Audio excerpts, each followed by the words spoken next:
We've been talking a lot about this. With housing increasingly more expensive and hard to find, a new kind of service is finding a creative solution. Shared Spaces matches students who need a place to live with seniors who have room to spare. And it's seeing huge success, now announcing partnerships with schools like Humber and Georgian College. So for more on how the platform works, we're joined this morning by Rylan Kinnan, CEO and co-founder of Spaces Shared. Good morning. Good morning. We were just talking about the rising cost of living with Patty Lovett-Reed, and for everybody in Canada, it's expensive. This seems like, on paper, an obvious solution. Tell us how it works. Thanks so much for having me. We think it's an obvious solution. We like to call it a win-win. Spaces Shared is an intergenerational home sharing platform. It makes it easy for older adults that have a spare room to list it and be matched to a student who's looking for safe and affordable housing.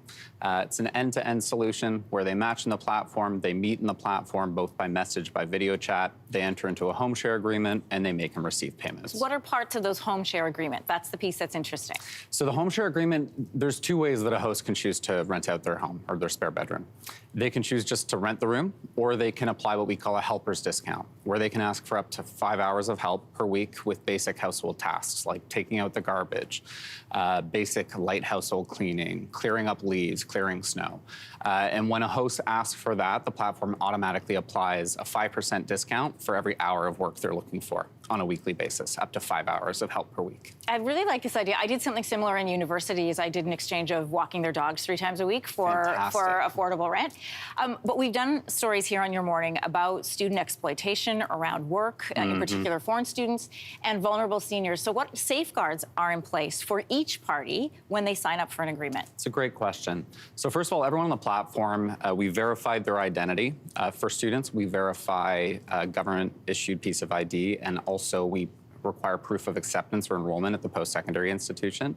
For the host, we require the host to verify their identity, verify their address, and then we also require both the host and the student to go through a criminal background check before they can enter into a home share agreement. So we know who they are, we've verified whether they've have any criminal record, and we also check in. We check in the day the student moves in, a week thereafter, and every month to ask, how's it going? To make sure that both the student and the older adult are having a good experience. Is there a process in place if either the student or the older adult feel like this isn't what I signed up for, or Yes. this might be a problem? Exactly. So part of why we check in is we want to identify problems early so we can get ahead of them, see how we can help.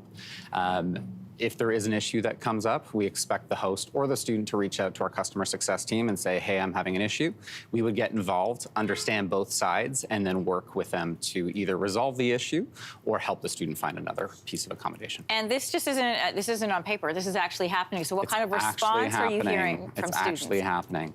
So for students are looking for safe and affordable housing. Yeah. And I think one student recently said, you know, they were looking at Facebook and Kijiji. They were expected to pay all of the rent up front. They weren't sure if the listing was real.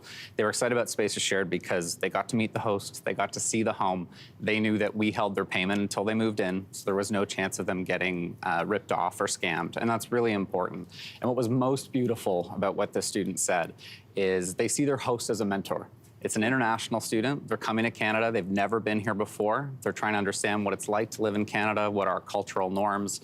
And they've said, you know, this host is not just a host. They're helping me understand what does it mean to live in Canada. Well, you deal with a lot of international students, so you're probably aware that there comes naturally a lack of understanding about, you know, rules and expectations in a different country. Do you guys review all of that with them?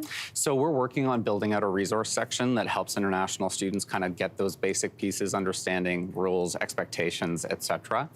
Obviously, our partners as well do some of that orientation work when a student starts at a post-secondary institution. It sounds like a really brilliant idea. I'm fascinated to see where this idea goes, especially because, I mean, finding rent. Some people are paying 12 months up front for their rent, and it's just not tenable. Rylan, thanks for coming in today. Thanks for having me. Spaces Shared is the name of the organization. Hey, thanks for watching. If you liked this, be sure to subscribe here, or you can check out more Your Morning videos right here.